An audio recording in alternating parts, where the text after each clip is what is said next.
You'll pay for this, you cheating witch! The text message arrived at 2:47 a.m. while Adam Lowell was under the hood of a '98 Camaro, grease-stained fingers wrapped around a stubborn alternator bolt. The phone buzzed against his thigh, and something made him pull it out immediately. Maybe the timing, maybe the way his gut twisted when he saw Rachel's name on the screen. Can't sleep. Thinking about us. When can we be together for real? R. Adam stared at the message for 30 seconds before his brain processed what he was seeing. Rachel was upstairs in their bed. He'd kissed her goodnight 3 hours ago, watched her scroll through Pinterest while he came down to finish the Camaro for tomorrow's customer pickup. His hands shook as he climbed the wooden stairs to their bedroom. The door was cracked open exactly as he'd left it. Rachel lay on her side, facing away, her blonde hair spread across the pillow like spilled honey. Her phone sat on the nightstand, screen dark. But in her hand, partially hidden under the covers, was another device. A small black phone he'd never seen before. Adam's world tilted. 22 years of marriage, 2 feticides they'd grieved together. The garage they'd built from nothing with his best friend Travis. All of it suddenly felt like a stage set, elaborate and false. He backed out of the room, his work boots silent on the hardwood floor he'd installed himself. In the kitchen, he made coffee with hands that wouldn't stop trembling and waited for sunrise to tear his life apart. The next morning, Rachel moved through their morning routine like nothing had changed. She hummed while making eggs, kissed his cheek before he left for work, reminded him about dinner with her parents on Sunday. The same woman who'd sent another man a love message in the middle of the night. "Sleep well?" she asked, sliding a plate across their small dining table. "Like a rock," Adam lied. Travis Bell was already at Lowell and Bell Automotive when Adam arrived, his BMW parked in the spot closest to the office. 42 years old, 6'2", with the kind of easy confidence that had always made Adam feel small.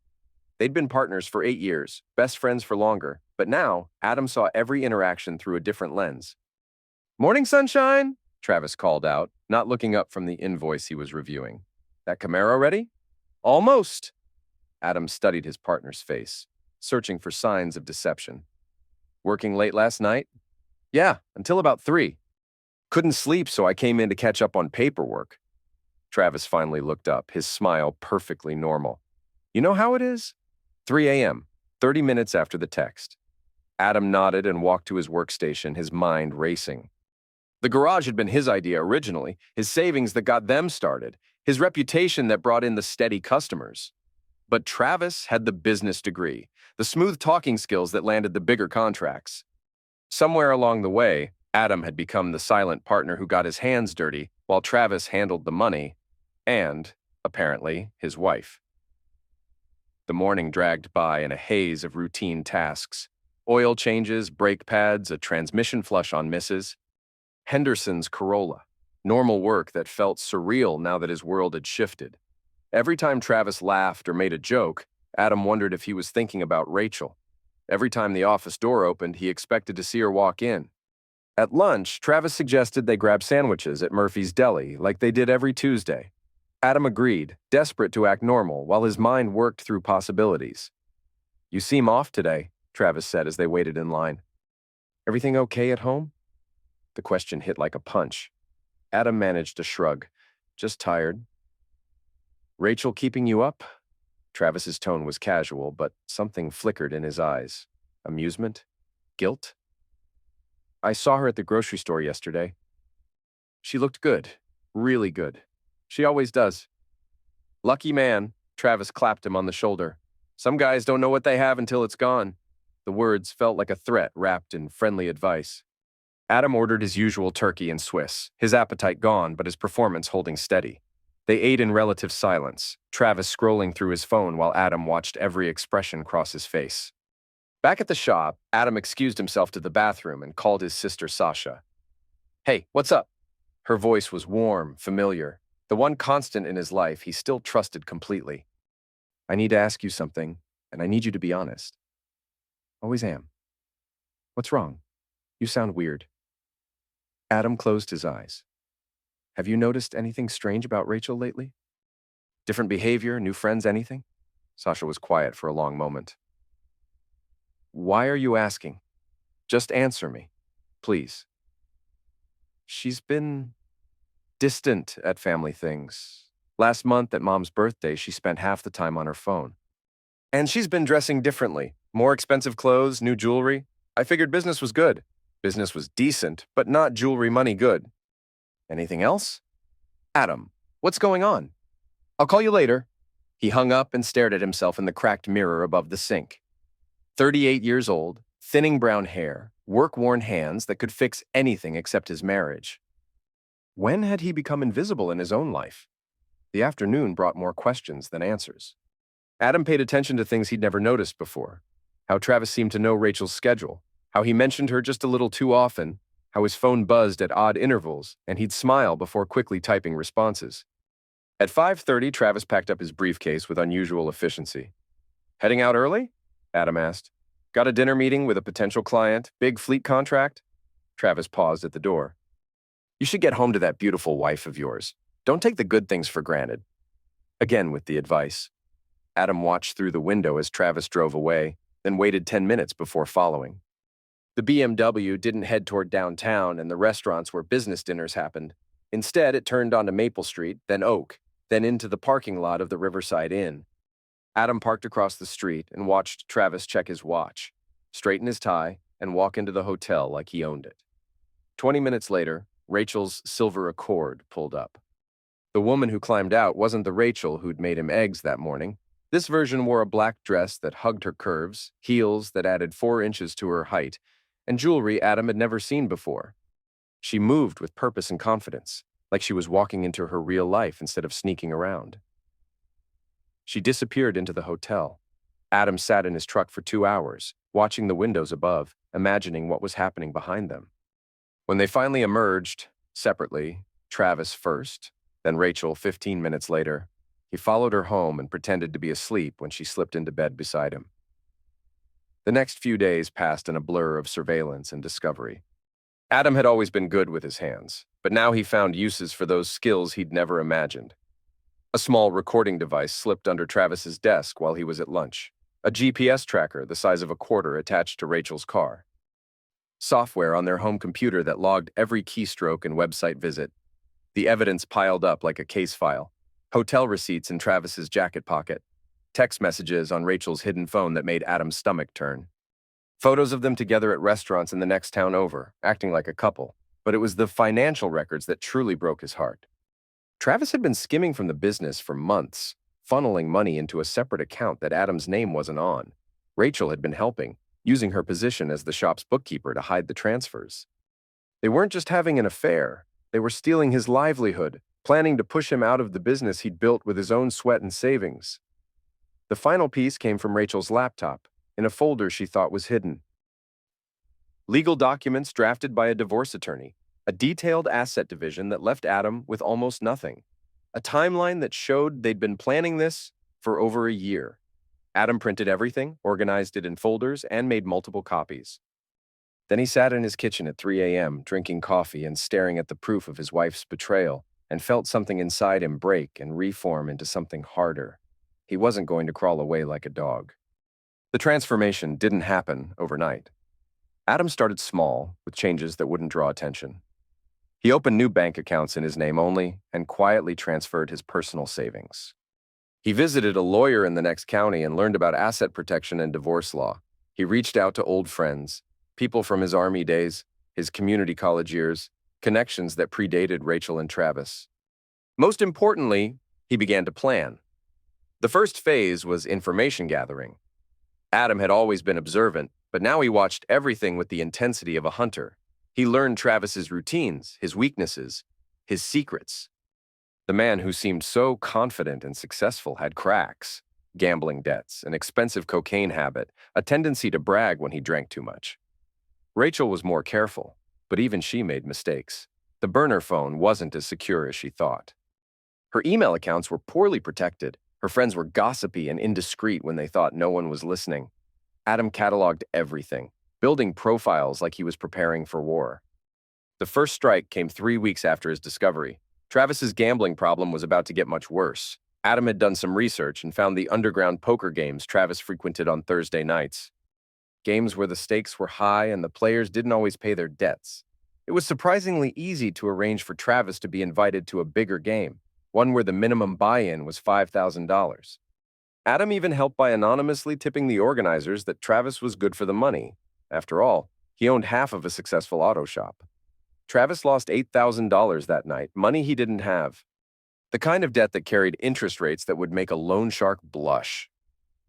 While Travis was digging himself deeper into financial trouble, Adam was working on Rachel's professional reputation. She worked part-time at Morrison & Associates, a small accounting firm that handled several local businesses. Her supervisor, Janet Morrison, was known for her strict ethical standards and zero tolerance for impropriety. Adam didn't have to lie or fabricate evidence. He simply made sure the right information reached the right people. Rachel's frequent absences during work hours, her use of company resources for personal business, the fact that she was keeping 2 sets of books for her husband's garage. The anonymous email to Janet Morrison was carefully worded and thoroughly documented. Adam included time-stamped photos of Rachel leaving work early, phone records showing personal calls during business hours, and copies of financial discrepancies that suggested, without directly stating, that she might be skimming from client accounts. He didn't want Rachel to be arrested or charged with a crime she hadn't committed. He just wanted her to lose the job that gave her independence and credibility. The effect was immediate. Janet Morrison called Rachel into her office on a Friday afternoon and terminated her employment, citing violations of company policy and professional standards. Rachel came home angry and confused, complaining about office politics and unfair treatment. They said I was using company time for personal business, she told Adam over dinner, her voice tight with frustration. Can you believe that? As if everyone doesn't make personal calls occasionally. Adam made sympathetic noises and poured her more wine. Maybe it's for the best. You've been stressed lately. This could be a chance to take some time, figure out what you really want to do. We can't afford for me to be unemployed, Rachel snapped. The shop isn't making enough to support both of us comfortably. The irony was thick. The shop would be making plenty if she and Travis weren't stealing from it. But Adam just nodded and squeezed her hand. We'll figure it out, we always do. That night, Rachel made 3 calls on her burner phone. 2 to Travis, 1 to someone she called L. Adam listened to every word through the device he'd hidden in their bedroom. This is getting complicated, she told Travis. First the job thing, now Adam's being extra attentive. He's asking questions. What kind of questions? About money, about my schedule. Yesterday, he wanted to see the bank statements. I had to scramble to hide the account transfers. Maybe we should speed up the timeline, Travis suggested. Get the divorce papers filed sooner. I'm not ready. I need more time to move assets around. And if he's suspicious, we need to be extra careful. The last thing we need is him hiring a PI or something. Adam smiled in the darkness. A private investigator wouldn't find anything he hadn't already discovered himself. The call to L was even more interesting. Lana Marks, Rachel's friend from college who'd moved to town 6 months ago. A social climber who'd married and divorced 2 wealthy men and was currently working on number 3. The situation's getting messy, Rachel told her. I might need to use our contingency plan. Which one? The harassment claims or the mental health angle? Adam's blood went cold. They had contingency plans, plural. Probably the mental health thing. Adam's been acting strange lately. Paranoid, obsessive. It wouldn't be hard to convince people he's having some kind of breakdown. Do you have documentation? I'm working on it. A few more weeks and I should have enough to support a claim that he's emotionally unstable. Maybe even dangerous. After Rachel fell asleep, Adam sat in his truck in their driveway and tried to process what he'd heard. They weren't just planning to leave him and steal his money. They were preparing to destroy his reputation, maybe even have him committed or arrested. The woman he'd loved for 22 years was planning to have him declared mentally incompetent. That's when Adam's remaining moral restraints finally snapped. Phase 2 began the next morning. Adam called in sick to work and drove to a storage facility on the outskirts of town. He rented a unit under a false name and began moving things he would need: tools, equipment, computers, cash. Not stealing, just preparing. He also visited his sister Sasha, who took one look at his face and made coffee without being asked. You look like hell, she said, settling across from him at her kitchen table. What's going on? Adam had planned to ease into the conversation, but the words came out in a rush. Everything. The affair, the financial theft, the plan to have him declared incompetent. He showed her the evidence, watched her face go through shock, anger, and finally cold determination. "Those fools," she said when he finished. "How can I help? I need you to do something for me, but you can't ask questions." "Can you handle that?" Sasha studied his face. "This isn't just about protecting yourself, is it? You're planning something. They want to destroy me. I'm not going to let that happen." "Adam, I'm not going to hurt anyone," he said quickly. "No violence, no illegal activity, but I'm not going to roll over and let them ruin my life." Sasha was quiet for a long moment. "What do you need?" Adam pulled out a manila envelope. "These are legal documents. Power of attorney, financial authorizations, business partnership papers. I need you to hold them and follow the instructions inside if something happens to me." "If something happens, Adam, what are you planning?" "Insurance," he said. "Just insurance." She took the envelope but didn't look convinced. "Promise me you won't do anything stupid." "I promise I won't do anything that will hurt innocent people or land me in jail." It wasn't exactly the promise she'd asked for, but it was the only one he could give. The next target was Lana Marks. Adam had done his research and discovered that Rachel's friend wasn't quite the successful socialite she pretended to be. Her divorce settlements were smaller than she claimed, her current boyfriend was already married, and her expensive lifestyle was funded by credit cards and loans she couldn't afford to repay. More importantly, she had secrets that wouldn't survive public scrutiny. Adam spent a week following Lana, learning her routines, her vulnerabilities. She worked part-time at an upscale boutique but spent most of her days at the country club, playing tennis and gossiping with other wealthy women. Her evenings were usually spent at expensive restaurants or clubs, often with married men who thought they were being discreet.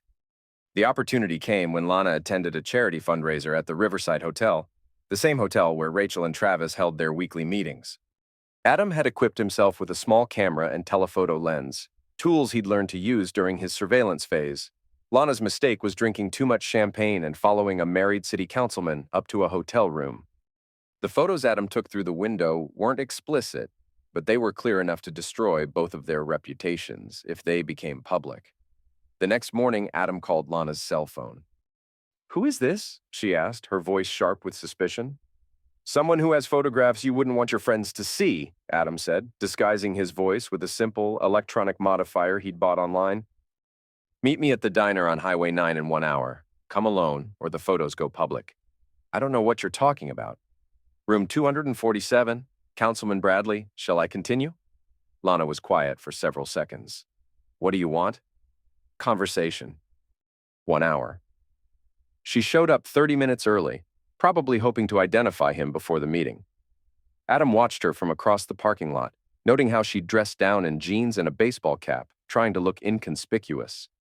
When he was sure she'd come alone, he approached her table. "Lana." She looked up, and her face went white when she recognized him. "Adam? What the hell is this about?" "Sit down." He slid into the booth across from her, placing a manila envelope on the table between them. "We need to talk." "I don't have anything to say to you." "Sure you do. We can start with your contingency plans." The harassment claims, the mental health angle. Ring any bells? The color drained from her face entirely. "I don't know what you mean." Adam opened the envelope and pulled out several photos. Not the hotel room shots, but pictures of Lana meeting with various men around town. Married men, mostly, in compromising situations that suggested ongoing affairs. "Here's what's going to happen," Adam said quietly. "You're going to stop helping my wife plan my destruction. You're going to distance yourself from Rachel and Travis, and you're going to find somewhere else to live. You can't threaten me." "I'm not threatening you. I'm offering you a choice." He pulled out a CD and placed it next to the photos. "This contains recordings of your phone conversations with Rachel, the ones where you discuss framing me for harassment and having me committed." "I wonder how that would sound to the police. Or to your boyfriend's wife?" Lana stared at the evidence, her hands shaking. "What do you want?" "I want you gone. Out of town, out of Rachel's life, out of my business." "You have 48 hours. And if I don't?" Adam smiled, and something in his expression made her lean back in her seat. "Then everyone in this town learns exactly who Lana Marks really is. Your married boyfriends, your financial problems, your cocaine habit, your plan to commit fraud against me, all of it. You're bluffing." "Am I?" Adam pulled out his phone and showed her a partially composed email. The recipient list included the local newspaper, the police department, several social media accounts, and the personal email addresses of every woman in her social circle. One click. Lana looked at the screen, then at the photos, then back at Adam. "You're not the same person I met at Rachel's parties." "No," Adam agreed, "I'm not. She left town that weekend." Rachel was confused and hurt by her friend's sudden departure, but Lana's explanation, a family emergency in California, seemed plausible enough. Adam said nothing, but he noticed that Rachel's confidence seemed shaken by the loss of her primary ally. With Lana out of the picture, Adam turned his attention to Travis's growing problems. The gambling debt was mounting, and Travis was getting desperate. He'd already borrowed against his share of the business and was starting to make mistakes that even Rachel couldn't cover up. Adam helped those mistakes along. A clerical error resulted in a major supplier being paid twice, draining the business account at exactly the wrong time. A miscommunication about a delivery schedule left 3 customers without their vehicles for an extra week, generating complaints and negative reviews. Small things, individually explainable, but collectively devastating to Travis's reputation and peace of mind. The pressure was getting to him. Travis started drinking more, staying later at the office, snapping at customers and employees. His usually perfect appearance became sloppy, wrinkled shirts, unshaven face, the smell of alcohol on his breath. "Maybe you should take some time off," Adam suggested one afternoon, watching Travis struggle with a simple invoice. "You seem stressed?" "I'm fine," Travis snapped. "Just dealing with some personal issues." "Anything I can help with?" Travis looked at him for a long moment, and Adam wondered if he was about to confess everything. Instead, he shook his head and went back to his paperwork. "Just keep doing what you're doing," he said. "Keep your head down and fix cars. Leave the business stuff to me. Keep your head down, like a good little employee in his own shop." That evening, Adam made a phone call to Danny Kowalski, a man he'd served with in Afghanistan. Danny now worked in private security and had connections throughout the military and law enforcement communities. "I need a favor," Adam said. "Information about someone's background. Legal stuff, nothing shady." "What kind of information?" "Military service, employment history, financial records, whatever's available through official channels." Danny was quiet for a moment. "This about your business partner, the one you mentioned last time we talked?" "Maybe. Give me a name, and I'll see what I can find." 3 days later, Danny called back with information that changed everything. Travis Bell had never served in the military, despite the stories he told about his time in the Marines. His college degree was from a diploma mill that had been shut down for fraud. His previous business ventures had ended in bankruptcy and lawsuits. Even his name wasn't entirely real. He'd legally changed it from Travis Belinsky after a series of financial scandals in his home state. "Your partner's a complete fraud," Danny told him. "How did you not know this?" Adam thought about all the times he'd trusted Travis, all the decisions he'd let him make, all the access he'd given him to their business and their lives. "I guess I saw what I wanted to see. There's more. He's got outstanding warrants in 2 states. Nothing major, fraud, failure to appear, contempt of court, but enough to make his life complicated if the right people knew where to find him." Adam thanked Danny and hung up, his mind racing. Travis wasn't just stealing from him and sleeping with his wife. He was a career criminal who'd conned his way into Adam's life and business. It was time to end this. The confrontation came sooner than Adam expected. He'd been planning a careful campaign to expose Travis's criminal background, but events accelerated when Rachel made a crucial mistake. She used the wrong phone. Adam was working late in the garage when Rachel's regular cell phone buzzed with a text message. She'd left it on the counter while she went to get coffee, and the preview showed on the screen. "Can't wait to be together tomorrow night." "The usual place?" "Tea." When Rachel came back, Adam was holding her phone. "You want to explain this?" he asked quietly. Rachel's face went through several expressions: surprise, fear, defiance, and finally resignation. "How long have you known?" "Long enough." Adam set the phone down carefully. "The question is, what are we going to do about it?"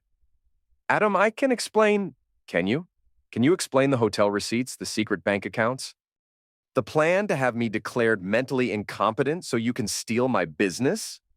Rachel's composure cracked. "How do you know about that?" "I know everything, Rachel. The affair, the theft, the legal papers you've already filed." "All of it?" She sat down heavily in the office chair, suddenly looking older than her 36 years. "What do you want?" I want the truth, all of it. When did it start? How long have you been planning this? For a moment, Adam thought she might actually be honest with him. Then her expression hardened and he saw the woman she'd become, calculating, cold, ruthless. It started because you weren't enough, she said, her voice steady and cruel. You never were. A mechanic who gets his hands dirty, who's content to work in this garage for the rest of his life. Travis has ambition. He has plans. He sees potential. In you or in my business? Both. Rachel stood up, smoothing her skirt. We weren't trying to hurt you, Adam. We were trying to build something better. By stealing from me. By modernizing. By expanding. By making something more than this little garage in a dead-end town. She gestured around the shop with disdain. You would have held us back. You always do. The words hit harder than any physical blow. 22 years of marriage, and this was what she really thought of him. So, you decided to destroy me instead. We decided to move forward with or without you. The mental health angle was just insurance, in case you tried to fight the divorce. Adam felt something cold settle in his chest. Where is he? Who? Travis, where is he right now? Rachel checked her watch. Probably at Murphy's bar. Why? Because he's going to want to hear about this conversation. Adam walked to his toolbox and pulled out a recording device, the same one he'd been using to monitor their conversations for weeks. Rachel's face went white as she realized what it meant. You recorded this? I record everything now. Adam pocketed the device. Every conversation, every phone call, every lie you've told me. Did you really think I was going to let you destroy my life without fighting back? Adam, wait! But he was already walking toward the door. Tell Travis I'll see him at Murphy's. We have some things to discuss. Murphy's bar was exactly what it sounded like. A working-class dive with peanut shells on the floor and the smell of stale beer and cigarettes in the air. Travis was at his usual spot at the bar, nursing a whiskey and watching a baseball game on the TV above the mirror. He looked up when Adam walked in, and his expression shifted from casual friendliness to wariness. Hey, buddy. Didn't expect to see you here tonight. I bet you didn't. Adam took the stool next to him and ordered a beer. We need to talk. About what? About your gambling problem, about your real name, about the warrants in Pennsylvania and Ohio. About the fact that you're a career criminal who's been stealing from me for 8 months. Travis's hand tightened on his glass. I don't know what you're talking about. Sure you do, Travis. Or should I call you Belinsky? The color drained from Travis's face. Around them, the bar continued its normal evening rhythm. Conversations, laughter, the crack of pool balls. But their corner had become an island of tension. How did you find out? I'm not as stupid as you thought I was. Adam took a long pull from his beer. The question is, what are we going to do about it? Travis was quiet for a long moment, staring at his reflection in the mirror behind the bar. When he finally spoke, his voice was different, less polished, more desperate. Look, the business stuff, that was just temporary. I was going to pay it back as soon as I got ahead on some other things. What other things? Your poker games? Your cocaine habit? Your plan to steal my wife and my livelihood? Rachel's not happy, Adam. She hasn't been happy for years. We didn't plan for this to happen. It just did. Adam finished. It just happened. Like embezzlement just happens. Like fraud just happens. Like destroying someone's life just happens. Travis turned to face him, and Adam saw something desperate in his eyes. What do you want? Money? I can get you money. With what? You're broke. You owe $8,000 to some very unfriendly people. Your credit cards are maxed out, and you've already borrowed against everything you own. How do you know about the gambling debt? Adam smiled. I arranged it. Travis stared at him. What? The big poker game. The one where you lost $8 grand you didn't have. I made sure you got invited. The realization hit Travis like a physical blow. You son of a witch. I'm just getting started. Adam pulled out his phone and showed Travis a video file. This is security footage from the Riverside Inn. You and Rachel, room 247 last Thursday night. Very romantic. You've been following us? I've been protecting my interests, something I should have done a long time ago. Travis looked around the bar as if checking for exits. What do you want? I want you to leave. Tonight. Take whatever you can carry and get out of town. Don't come back. Don't contact Rachel. Don't try to take anything else that belongs to me. You can't. I can. Adam's voice was quiet but carried an edge that made Travis lean back. I have enough evidence to have you arrested for embezzlement, fraud, and violation of parole. I have photos and videos that will destroy your relationship with Rachel and every other woman in this town. I have contacts who can make sure your outstanding warrants catch up with you wherever you go. You're bluffing. Adam pulled out a business card and slid it across the bar. Detective Williams, Pennsylvania State Police. He's very interested in talking to you about some missing money from your last job. I told him I'd seen someone who looked like Travis Belinsky around town, but I wasn't sure. Would you like me to give him a call? Travis stared at the card, his face pale. You crazy fool, you actually did it. You actually destroyed everything. I defended myself. There's a difference. Rachel's going to what? She's already unemployed thanks to her ethical violations at Morrison and Associates. Her friend Lana skipped town rather than face the consequences of her actions. And now her boyfriend is running away because he's a coward and a criminal.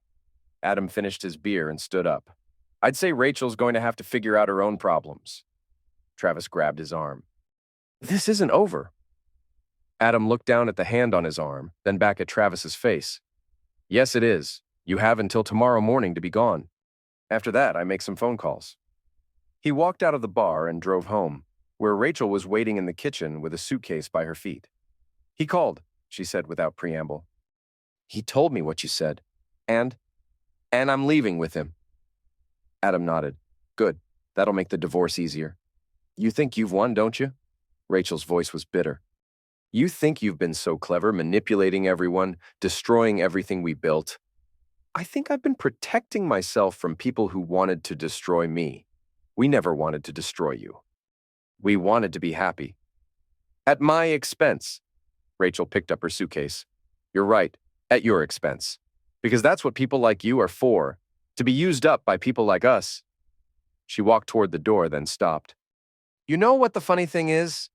I actually did love you once. A long time ago when we were young and I thought your steadiness was strength instead of weakness. But you never grew up, Adam. You never became anything more than what you were. And what was that? A man who gets his hands dirty so other people can stay clean. After she left, Adam sat in his kitchen and looked around at the home they'd built together. 22 years of marriage, reduced to an empty house and a pile of evidence files.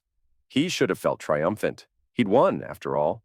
Travis was gone, Rachel was gone, and he still had his business and his reputation intact. Instead, he felt hollow. The next few weeks passed in a blur of legal paperwork and administrative details. The divorce proceedings were surprisingly straightforward. Rachel had abandoned the marriage, her financial malfeasance was well documented, and her lawyer advised her to accept Adam's terms rather than fight a battle she couldn't win. Travis disappeared entirely. One day his car was gone from the shop, his office was cleared out, and no one in town had seen him. Adam heard through Danny's contacts that he'd been arrested in Nevada on an outstanding warrant, but he didn't pursue the details. The garage continued to operate, but Adam found himself working alone more often than not. He hired a part-time bookkeeper to handle the financial side and focused on what he'd always done best, fixing things that were broken. Sasha stopped by regularly, ostensibly to check on the business, but really to make sure her brother was okay. You did what you had to do, she told him one evening as they sat in his office after closing. They would have destroyed you if you hadn't fought back. I know. Adam looked up from the invoice he was reviewing. But I keep wondering if there was another way. What other way? Talk it out? Go to counseling with a woman who was planning to have you committed? Try to reason with a career criminal? Maybe. Sasha leaned forward. Adam, you gave them 22 years of loyalty and trust. They repaid that by stealing from you and planning to destroy your reputation. You don't owe them anything. She was right, but it didn't make the victory feel any less empty. The real test came 6 weeks later when Rachel showed up at the garage. Adam was working on a transmission rebuild when he heard the familiar sound of her car in the parking lot. He didn't look up when she walked into the bay, but he could feel her presence like a physical weight. Hello, Adam. Rachel? He continued working, his hands steady on the tools. What do you want? To talk? About what? About us. About what happened? Now Adam did look up, taking in her appearance. She looked older, more tired than he remembered. Her clothes were less expensive, her hair shorter and styled differently. The confident woman who'd walked out of his life had been replaced by someone who looked defeated. "There is no us," he said quietly. "You made that clear when you left. I made a mistake." Adam set down his wrench and really looked at her. "Which mistake? The affair? The theft? The plan to have me committed? Or just getting caught?" "All of it." Rachel's voice was barely above a whisper. "Travis is gone, Adam. He left me in Las Vegas with nothing. No money, no car, no way home. I had to call my sister to wire me bus fare." "I'm sorry to hear that." "Are you? Really?" Adam considered the question. "I'm sorry you're hurting. I'm not sorry you learned what kind of man he really was. He wasn't always like that. In the beginning, he made me feel special, important, like I mattered. You mattered to me for 22 years. That wasn't enough." Rachel flinched. I know I threw away something good for something that seemed better. I was stupid and selfish and cruel. Yes, you were. But we could— No, Adam's voice was firm. We couldn't. Whatever we had, you destroyed it. I can forgive you for the affair, maybe even for the money. But I can't forgive you for trying to destroy my reputation and my sanity. That crossed a line we can't come back from. Rachel was quiet for a long moment. "So what now?" "I have nothing, Adam. No job, no money, no place to live. My family won't even talk to me after what I did. That's not my problem anymore. It could be. We could start over. I could make it up to you." Adam shook his head. "You're not the woman I married. Maybe you never were, and I just couldn't see it. Either way, that person is gone. Please." Rachel's composure finally cracked, and tears started flowing. "I know I don't deserve another chance, but I'm asking anyway. I have nowhere else to go." For a moment, Adam felt the pull of old habits, the instinct to comfort her, to fix her problems, to be the steady presence she could rely on. Then he remembered the recordings of her planning his destruction, the cold calculation in her voice as she discussed having him committed. "There's a women's shelter in the next county," he said. "They can help you get back on your feet. Find work, maybe some job training." "A shelter?" Rachel's voice was incredulous. "You want me to go to a homeless shelter? I want you to take responsibility for your choices and rebuild your life without depending on me." "After everything we shared." "After everything you destroyed." Adam picked up his wrench again. "The divorce papers are final, Rachel. We're not married anymore. We're not friends. We're not anything." Rachel stood there for another minute, as if waiting for him to change his mind. When he didn't look up from his work, she finally turned and walked away. Adam heard her car start and drive off, and realized he felt nothing. No sadness, no anger, no relief, just emptiness where 22 years of love used to be. Life settled into a new routine over the following months. The garage continued to thrive. Word had gotten around about Adam's situation, and the community rallied around him with increased business and support. He hired a full-time mechanic and expanded his services, turning the shop into something more successful than it had ever been under the partnership. He dated occasionally, careful conversations over coffee with women who understood that he wasn't looking for anything serious. The trust that Rachel and Travis had shattered would take time to rebuild, if it ever could be. The past had a way of surfacing unexpectedly, though. Adam was closing up shop on a Thursday evening when a police cruiser pulled into the parking lot. Officer Hank Crowley climbed out, a man in his 50s with graying hair and sharp eyes that missed nothing. "Evening, Adam. Officer Crowley. What can I do for you?" "Mind if we talk?" "Official business." Adam led him into the office and offered coffee, which Crowley accepted. The older man settled into a chair and pulled out a small notebook. "I've been reviewing some old cases," Crowley said. "Trying to tie up loose ends before I retire next year. Your name came up in connection with several incidents." "What kind of incidents?" "Travis Bell's disappearance. Lana Marks leaving town suddenly. Some anonymous tips that led to various investigations." Crowley's eyes were steady on Adam's face. "Interesting pattern. Is there a question in there somewhere? Did you have anything to do with these people leaving town?" Adam considered his answer carefully. "I had conversations with both of them." "Legal conversations about business matters and personal issues?" "Legal conversations. That's right." Crowley flipped through his notebook. Mr. Bell left owing money to several people. Miss Marks departed without paying rent or settling her accounts. Both situations resolved themselves very conveniently for certain parties. I wouldn't know about their financial problems. No, I don't suppose you would. Crowley closed the notebook. Off the record, Adam, I've been a cop for 30 years. I've seen a lot of people get screwed over by folks they trusted, and I've seen very few of them get any real justice. Is that what this is about? Justice? Maybe. Or maybe it's about a man who got tired of being taken advantage of and decided to take matters into his own hands. The two men looked at each other for a long moment. Finally, Crowley stood up and headed for the door. For what it's worth, he said, pausing with his hand on the doorknob, I think you handled a bad situation about as well as anyone could. Sometimes the law isn't enough to protect good people from bad ones. After he left, Adam sat in his office and thought about justice versus vengeance. He'd told himself he was just protecting his interests, defending himself against people who wanted to destroy him. But somewhere along the way, it had become something else. He'd become something else. The realization didn't disturb him as much as it should have. The final chapter came almost a year later when Adam received a phone call from an unknown number. Is this Adam Lowell? Yes. This is Janet Morrison from Morrison and Associates. I believe you know my former employee, Rachel Lowell. Adam's hand tightened on the phone. What about her? She's applied for a position here. She listed you as a reference, both personal and professional. The irony was thick. Rachel was trying to get her old job back, and she'd listed her ex-husband, the man she'd tried to destroy, as a reference. I see. Mr. Lowell, I'm going to be frank with you. I terminated Mrs. Lowell's employment due to ethical violations and misuse of company resources.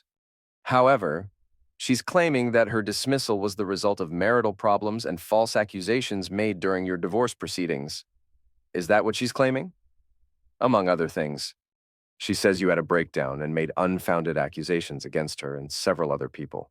She's presenting herself as the sufferer of domestic emotional abuse. Adam closed his eyes. Even now, Rachel was trying to rewrite history to make herself the sufferer. What exactly are you asking me, Miss Morrison? I'm asking for your honest assessment of your ex-wife's character and professional capabilities. I have my own experiences with her, but I'd like to hear from someone who knew her well. Adam thought about all the things he could say. The affairs, the theft, the plan to have him committed. The evidence files sitting in his safe that would destroy any chance Rachel had of rebuilding her reputation. Instead, he said, Rachel is intelligent and capable when she chooses to be. She's also fundamentally dishonest and will prioritize her own interests over everything else, including professional ethics and personal relationships. I see. Missy Morrison, I don't know what story Rachel told you about our divorce, but I can tell you this. I have extensive documentation of her financial misconduct, both personal and professional. If you'd like to review that documentation before making a hiring decision, I'd be happy to provide it. There was a long pause. That won't be necessary, Mr. Lowell. Thank you for your time. She hung up, and Adam knew that Rachel's attempt to return to her old life had just ended. He should have felt satisfaction, but instead he felt tired. How long would this continue? How many times would he have to protect himself from someone who refused to accept the consequences of her actions? The answer came 2 weeks later in the form of another phone call. Adam, it's Sasha. I thought you should know. Rachel's in the hospital. Adam's blood went cold. What happened? Self-destruction attempt, pills. Her landlord found her and called 911. For a moment, Adam couldn't speak. Whatever else Rachel had done, whatever else she'd become, he'd never wanted this. Is she? She'll live. They pumped her stomach in time. But Adam, she left a note. And your name was in it. What did it say? That you'd systematically destroyed her life. That you'd made sure she couldn't work, couldn't rebuild, couldn't move on. That you'd turned everyone against her and left her with nothing. Adam sat down heavily. Sasha, I'm not saying it's true. I know what she did to you. I know you were protecting yourself, but she believes it. In her mind, she's the sufferer and you're the villain. What do you want me to do about it? I don't know, maybe nothing, maybe everything. I just thought you should know. After Sasha hung up, Adam sat in his empty house and tried to process what he was feeling. guilt, relief, vindication. It was all mixed together, impossible to separate. He'd won. Rachel was broken, Travis was gone, and Adam still had his business, his reputation, and his life. He'd protected himself from people who wanted to destroy him, and he'd done it without breaking any laws or physically hurting anyone. So why did victory feel so much like failure? The hospital was a 40-minute drive. Adam made it in 35. Rachel was in the psychiatric ward, which meant visiting hours were limited and supervised. Adam had to explain his relationship to her, ex-husband, emergency contact still on file, and submit to a background check before they'd let him see her. She was awake when he entered her room, staring at the ceiling with empty eyes. She looked fragile in the hospital gown, smaller than he remembered. The confident woman who'd stolen from him and planned his destruction had been replaced by someone who looked defeated and broken. "Hello, Rachel." She turned her head slowly, as if the movement took enormous effort. "Come to gloat?" "No." "Then why are you here?" Adam pulled a chair next to her bed and sat down. "I heard what happened. I wanted to make sure you were okay." "Okay." Rachel's laugh was bitter. "I'm unemployable, homeless, and apparently suicidal, but sure, I'm okay. The note mentioned me. Did it? I don't really remember writing it. Too many pills, I guess." They sat in silence for several minutes. Finally, Rachel spoke again. "You know what the funny thing is? I actually believed my own lies there at the end. I convinced myself that you were the villain, that everything that happened to me was your fault. Maybe it was..." Rachel looked at him with surprise. "Are you admitting you destroyed my life?" "I'm admitting that I fought back when you tried to destroy mine. Maybe I fought too hard." "Too hard." Rachel considered this. "You know, a year ago, I would have said yes. You took everything from me, my job, my friends, my future. You made sure I had nothing left. And now? Now I think maybe I took everything from myself. The job, the friends, the future. I threw it all away for a man who turned out to be a criminal and a coward." She looked at Adam with something that might have been clarity. "You didn't make me have an affair. You didn't make me steal from the business. You didn't make me plan to have you committed. No, I didn't.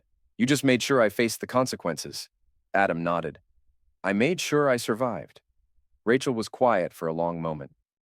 "I used to think you were weak, passive, someone who would just take whatever life handed him and never fight back. I was, for a long time." "What changed?" Adam thought about it. "I realized that being good to people who want to hurt you isn't virtue. It's just being a sufferer. So you stopped being a sufferer." "I stopped being a sufferer." Rachel closed her eyes. "The person I became, the one who could plan to destroy someone I'd loved for 22 years. I don't even recognize her. It's like she was wearing my face, but she wasn't me. Maybe she was always you, and you just kept her hidden. Maybe. Or maybe good people can become monsters when they're desperate enough to change their lives. Is that what you were? Desperate. Desperate to be someone else, someone more important, more successful, more exciting. Travis made me feel like I could be that person.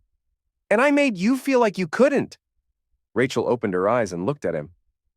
"You made me feel safe, loved, content." And I thought contentment was the same as being trapped. They talked for another hour, not as enemies or even as former spouses, but as two people trying to understand how their lives had gone so wrong. When visiting hours ended, Adam stood to leave. "What happens now?" Rachel asked.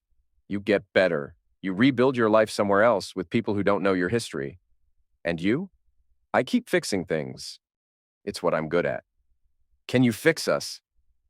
Adam looked at her for a long moment. "There is no us anymore, Rachel. We destroyed that together in different ways. But maybe we can both learn to live with what we became." As he walked out of the hospital, Adam felt something he hadn't experienced in over a year: peace. Not satisfaction, not victory, but the quiet acceptance that comes from understanding that some things can't be fixed, only survived. 2 years later, Adam received a postcard from Oregon. No return address, just a picture of a mountain lake and a brief message. "Found work as a bookkeeper for a small non-profit. Thank you for letting me rebuild. R."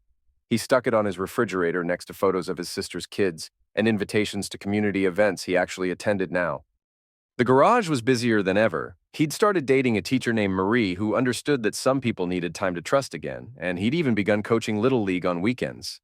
Life was good, but not perfect. He still woke up some nights wondering if he'd gone too far, if the man he'd become was someone he could live with. The answer was complicated. He'd protected himself from people who wanted to destroy him, but he'd also discovered a capacity for calculated cruelty that he hadn't known he possessed. The question wasn't whether he'd been justified. He had been. The question was whether he'd become someone he could respect. Most days, the answer was yes. Officer Crowley stopped by occasionally, officially to get his squad car serviced, but really to check on Adam. The older man was retired now, but he still kept an eye on people he'd found interesting during his career. "You ever wonder what would have happened if you'd handled things differently?" he asked one afternoon as they shared coffee in Adam's office. "Every day." "Any regrets?" Adam thought about it. "I regret that it was necessary. I don't regret protecting myself." "That's the difference between justice and revenge," Crowley said. "Justice is about making things right. Revenge is about making things even. You made sure things couldn't get worse." "Is that enough?" "It's enough to sleep at night. Sometimes that's all we get." After Crowley left, Adam locked up the garage and drove home to the house he'd bought after selling the one he'd shared with Rachel. It was smaller but more comfortable, filled with things he'd chosen instead of compromises they'd made together. He grilled a steak, opened a beer, and sat on his back porch watching the sunset. Somewhere in Oregon, Rachel was probably finishing her workday at the nonprofit, maybe having dinner with new friends who knew her as someone reliable and trustworthy rather than the woman who'd tried to destroy her husband. Somewhere else, Travis was probably running another con, finding new sufferers to charm and steal from if he wasn't in prison. And here in this small town, Adam Lowell was exactly who he'd always been, a man who fixed things that were broken. The difference was that now he knew some things couldn't be fixed, and some people would break you if you let them. He'd learned to protect himself, and in doing so, he discovered that survival sometimes required becoming someone you didn't entirely recognize. It wasn't a comfortable truth, but it was his truth. The sun set behind the trees, painting the sky in shades of orange and red. Adam finished his beer and went inside, locking the door behind him. Tomorrow would bring new problems to solve, new things to fix, new challenges to face. He was ready for all of it.